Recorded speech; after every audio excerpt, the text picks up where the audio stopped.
Lewis structures, formal charges, and resonance. In this video, we will cover how to draw Lewis structures for molecules and molecular ions. We'll also look at using formal charge to determine which Lewis structure is the best or the most likely. And we're going to be able to predict and draw resonance structures. So the first molecule that we're going to look at is CF4. So the first thing I need to do is to determine the total number of valence electrons. So carbon has 4 and each fluoride has 7. So this gives me a total of 32. Now we want to figure out what the central atom is. And this is going to be usually the one that can make the most bonds. And be careful because elements in the first and second energy levels can hold 8 electrons. They follow the octet rule. But elements that are in the third energy level or beyond can hold up to 18 electrons because they have that D shell available to them, which holds up to 10. So my central atom here is going to be carbon. It can make 4 bonds and fluoride can only make 1.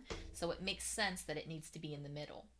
So now I want to connect these guys using just single bonds. So that's 2, 4, 6, 8 electrons. So now I have 24 remaining electrons to place.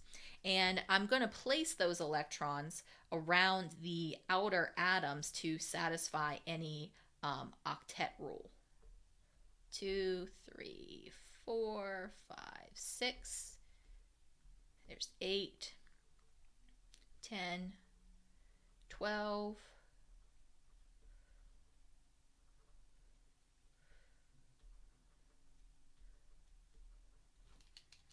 Okay, and that's 18.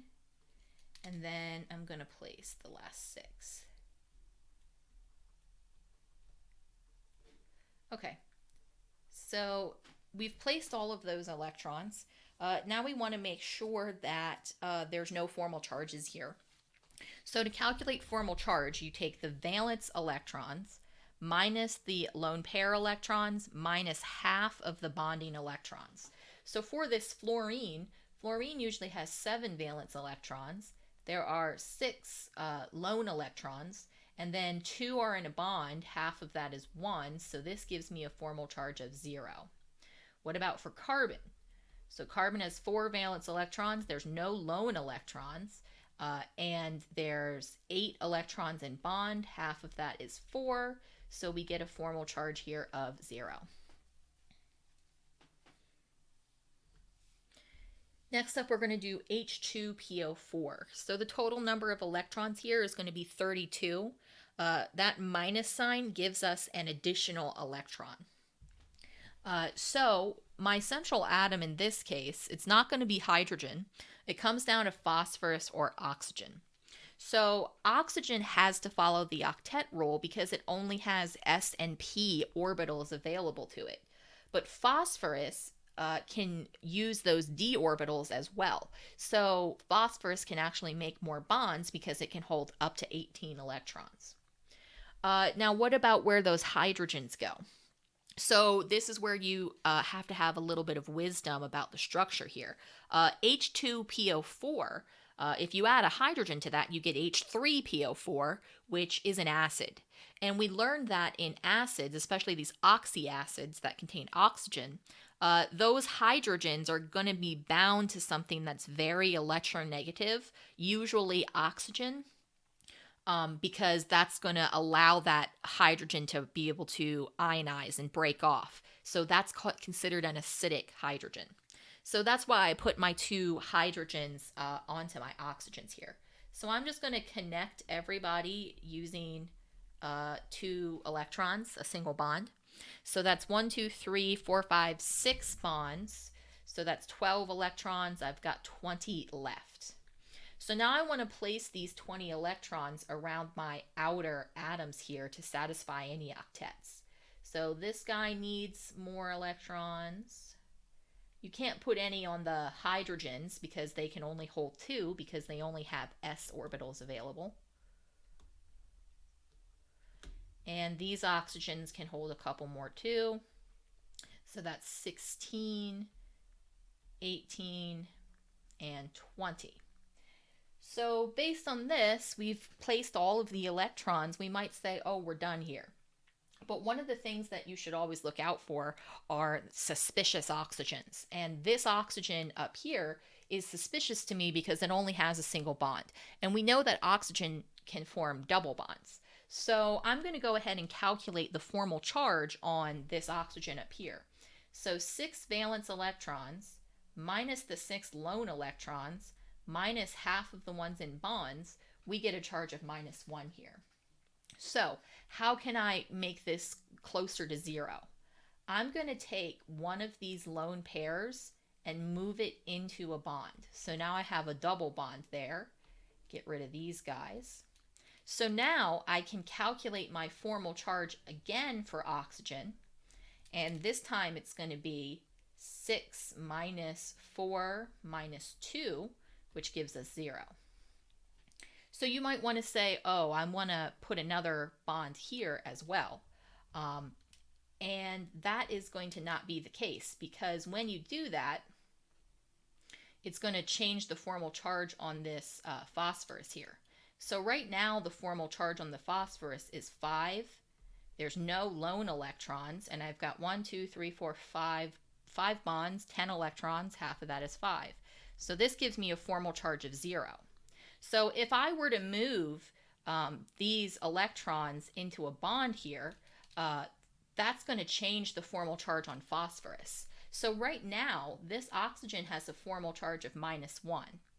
But that's okay, because when you have an ion, the formal charges should add up to the charge on the ion. So in this case, this should add up to -1. So it's fine that we have that -1 charge there. Now this one has resonance structures.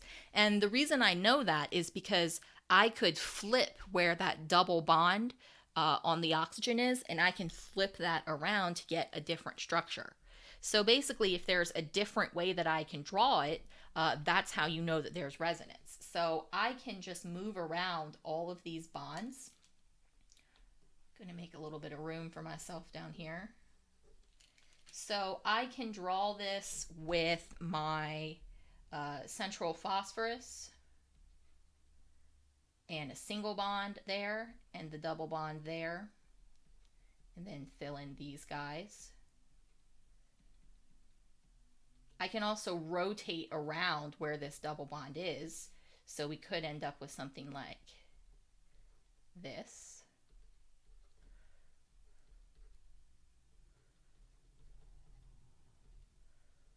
So we just keep rotating around where that double bond is until we can't draw any more structures here. So I believe here we're going to get 6 possible structures total just from moving around the position of that double bond. Next we have SeF2. So this has a total of 20 electrons. Selenium is going to be my central atom here. So we're going to do 1, 2. Selenium's like oxygen in that it has 6 valence electrons, so it can make 2 bonds. Fluorine can only make 1 bond. So it makes sense for selenium to be the central atom here. So I've just placed 2 4 electrons, which means I have 16 more. So I'm going to start putting those on my fluorides. So there's 6, and here's 12. So that means that now we have 4 electrons remaining. Well, I can't put it on the fluorides because fluorides can only hold 8 electrons total. But selenium is one of those 3rd energy level or greater. So it can actually accept these additional lone pairs of electrons to bring us to no electrons. Okay, so this looks pretty good. Let's check our formal charges. So for fluorine, fluorine has 7 valence electrons. There are 6 lone electrons. They've got 2 in a bond. Half of that is 1, so that gives me a formal charge of 0. Same thing over here. This guy will have formal charge of 0. What about the Se? So Se usually has 6 valence electrons minus the 4 lone, and it's got 2 bonds. That's 4 electrons. Half of that is 2, so this gives me a formal charge of 0. The next molecule we're going to look at is H2CO. So I've got a total of 12 electrons. And it makes sense for carbon to be my central atom because it can make the most bonds. So I just placed 2, 4, 6, which means that I have 6 left. So I'm just going to put those on this oxygen. So this looks pretty good, but we need to check our formal charges here. And we're going to be very suspicious of that carbon as well as that oxygen, because we know from experience that carbon usually makes 4 bonds, and here it only has 3. Oxygen usually makes 2, and here it only has 1. So when I calculate the formal charge on this oxygen, I end up with a -1 charge for my formal charge here. So how can I make that closer to 0? I'm going to take 2 electrons and move them into a bond. And it doesn't matter which 2, but I'm going to grab 2 and move them into a bond. So now we can recalculate our formal charge on this oxygen. So 6 minus the 4 lone, there's 4 in the bond, half of that is 2, which gives me 0. Carbon now has 4 valence electrons, there's no lone pairs, and it's got 8 electrons in bonds, half of that is 4, so that gives me 0. Hydrogen, we're also going to get 0. So this is the structure for H2CO. Next we have ClF3. So this is going to be a total of 28 electrons. And you might be like, well, chlorine and fluorine both have 7. They can both make a single bond. So how do I figure out what my central atom is? Well, chlorine is in that 3rd energy level or greater. So it can actually make more than just those, just an octet. So we're going to put chlorine in the middle, and I'm going to connect these guys using single bonds. So I just placed 2, 4, 6 electrons, which means we have 22 left. So I know that I need to add some of these onto fluorine to satisfy its octet. So there's 12, 16, 18. So at this point we have 4 more electrons. And I can't put those on any of the fluorides because they can only hold 8. But I could put some lone pairs on this chlorine. So I'm just going to add those lone pairs there. Okay. So now we want to go ahead and check our formal charges here.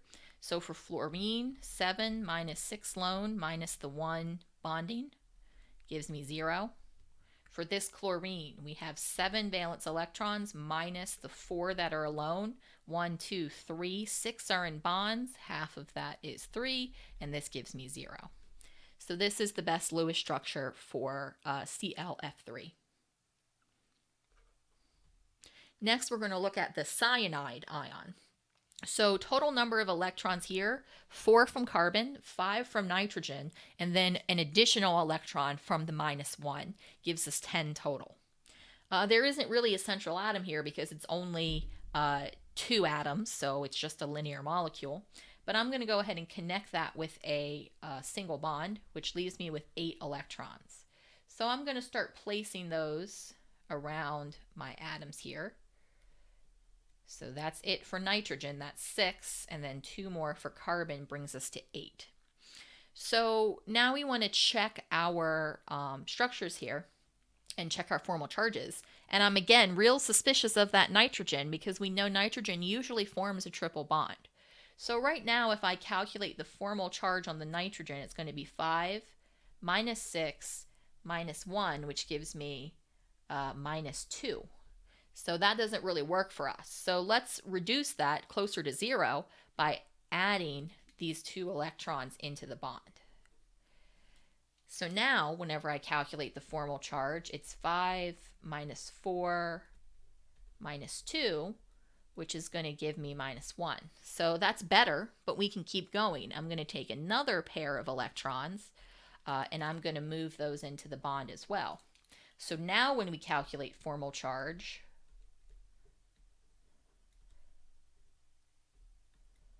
we get 0. Now for the carbon, carbon has 4 valence electrons. We've got 2 lone, and we've got 1, 2, 3. So 6 electrons, half of that is 3. So this gives me -1. But that's okay for the carbon to be -1 because the formal charges should add up to the charge on the ion. So it's okay that we get a -1 on this carbon. Next, we have acetic acid. So this is a little bit more complicated of a structure because it's kind of touching a little bit on organic chemistry here. But whenever you have these carbon molecules, the carbons form like the backbone of the structure. So the total number of electrons here is going to be 24. And I know that I'm going to connect these carbons together. Now, this guy right here is what we call a functional group, and there's a bunch of different ones. And usually this functional group looks like this, but we're going to go ahead and do this rigorously so that we can see how we get there. I know that these 3 hydrogens here are attached to the carbon. And then notice that there's this hydrogen in front. This is acetic acid. So a hydrogen attached to a carbon is not going to be an acidic hydrogen. But if you attach it to an oxygen, then it is acidic because this bond is polar enough that we can break it.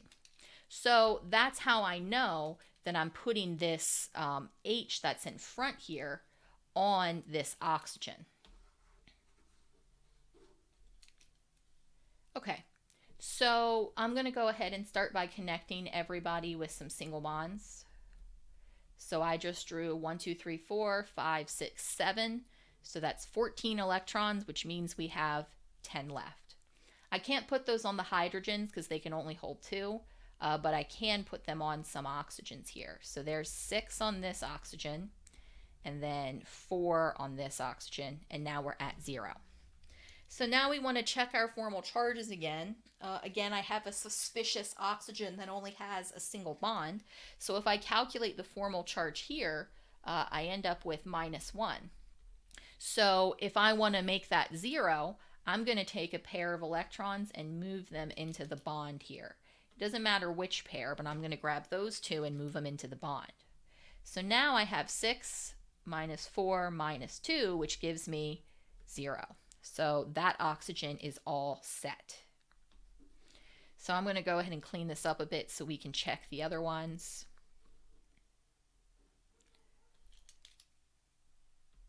Just making sure I have this drawn neatly. Okay, this oxygen, 6 minus 4 minus 2 gives us 0. The hydrogens are all set. So all of these hydrogens have formal charges of 0. This carbon here is going to be 4 minus 0 minus 4.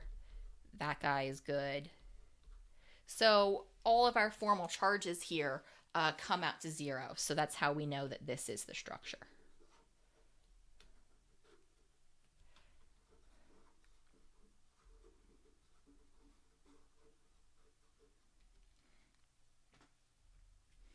Okay, next up we have POCl3. So this is going to give me a total of 32 electrons to work with. Now, as far as what the central atom is going to be here, phosphorus, if we follow octet rule, can make 3 bonds. Oxygen can make 2, and chlorine can make 1. So it makes sense for phosphorus to be in the middle. I'm going to connect these using 2 electrons each, single bonds. So that's 2, 4, 6, 8. So this is going to leave me then with 24 remaining electrons. So I'm going to put 6 around each of these outer atoms.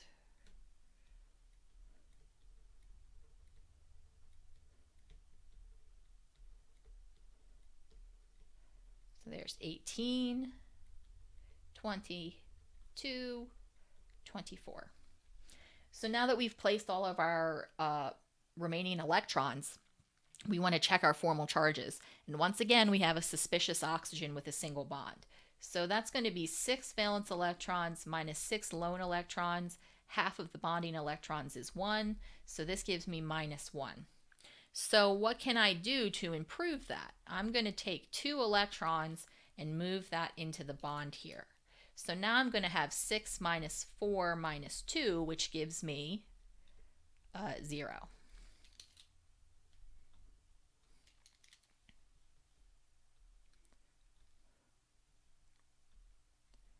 Okay, So that's a bit better there. Lost a dot there. Okay.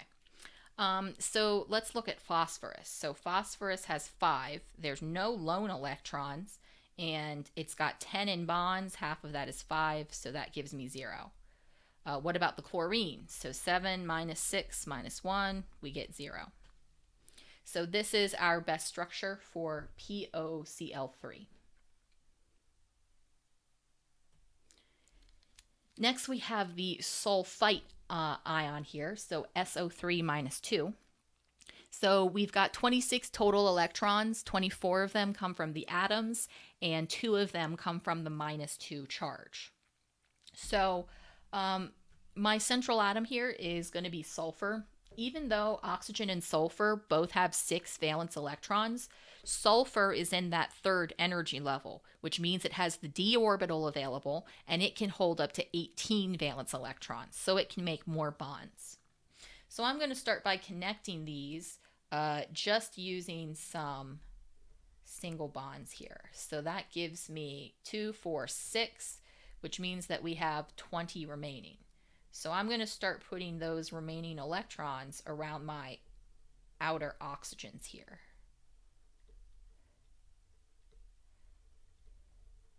There's 12, 14, 16, 18. So I can't put any more around the oxygen, so the only place where I can put these is going to be on the sulfur. Okay. So now that I've drawn our Lewis structure here, again, we have some suspicious oxygens, so we're going to calculate formal charges here. So on this oxygen, right now the formal charge is -1. So I'm going to move some of those bonding, non-bonding electrons into bonds, and now my formal charge calculates as 0.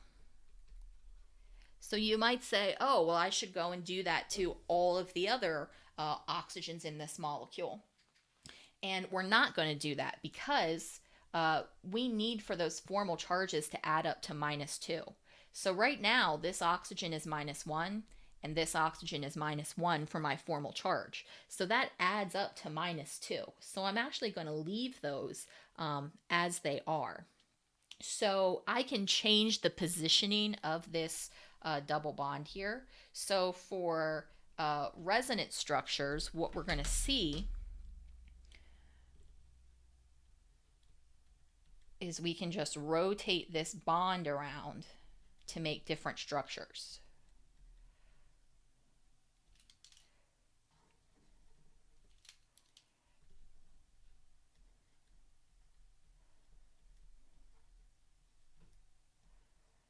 So there we go, 3 different resonance structures, all of them have a -2 charge.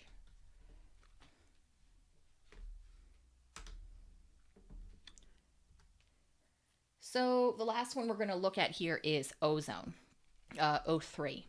So we're going to deal with a total of 18 valence electrons here. And I don't need to pick what the central atom is because they're all oxygen.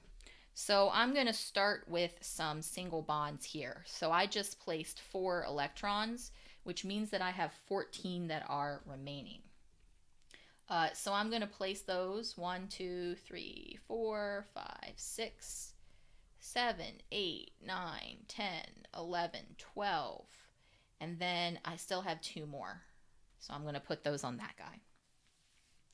Okay, so we want to now go ahead and calculate some formal charges here. So for this oxygen, we've got 6 minus 6 minus 1. So this gives me -1 for this guy. This guy is also going to be -1 for the same reason. What about this guy? I've got 6 minus 2 minus 2, which gives me +2. So if I can reduce this at all, that would be ideal. There's almost never good Lewis structures that have +2 for their formal charge. So I'm going to take actually one of these non-bonding pairs and move it into this bond here. So now I can recalculate those formal charges and see if that makes things a little bit better. So for this guy, we still are going to have the -1. This oxygen is now going to be 6 minus 2 minus 3, which gives me -1. And then this guy is now going to be 0. So we've drawn these structures here for my Lewis structure here. Oops, we have +1 here. Let me erase that so it's a little bit neater.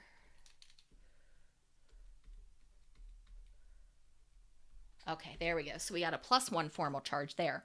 Now, if I were to take any of these other electrons, like if I took these and tried to move them into a bond, that's going to make this now have a formal charge of 0, and then this has a formal charge of +2.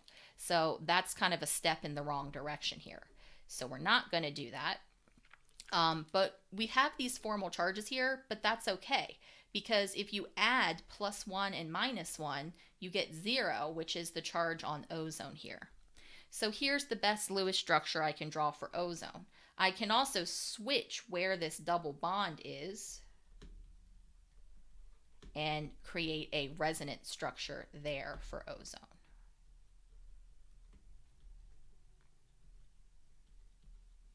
So there we go. So again, our learning objectives were I can draw Lewis structures for molecules and molecular ions. I can use formal charge to determine which Lewis structure is the best or most likely, and I can predict resonance structures.